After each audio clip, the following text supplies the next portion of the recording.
Magandang araw mga kababayan! Narito ang mga pinakabagong balita.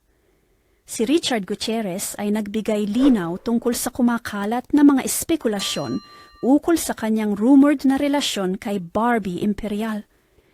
Nilinaw ng aktor na nakilala niya si Barbie matapos ang kanyang paghihiwalay kay Sara Labati. Ayon kay Richard, nais niyang ipaliwanag na walang kinalaman si Barbie sa kanilang breakup at hindi siya isang third party. Itinuturing ni Richard na ang mga espekulasyon na nagsasabing si Barbie ang dahilan ng kanilang hiwalayan ay hindi totoo.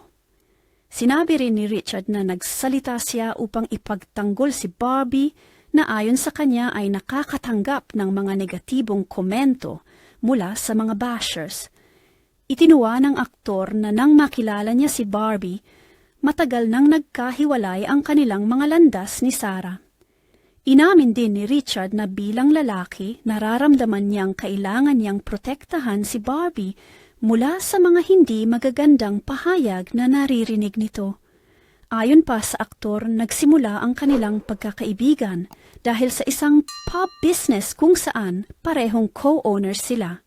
Ang kanilang relasyon ay unang naging usap-usapan nang makita silang magkasama sa isang gastropub sa Alabang.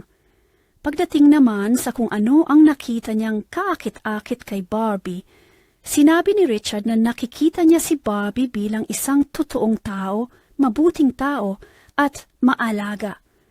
Dagdag pa niya, makikita sa mga kilos at intensyon ni Barbie ang pagiging genuine nito.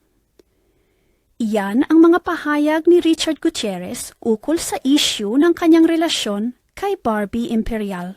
Hi guys, this is Ana Policarpio. If you find this video informative, please hit like and subscribe. Also, please share our videos. Maraming salamat po.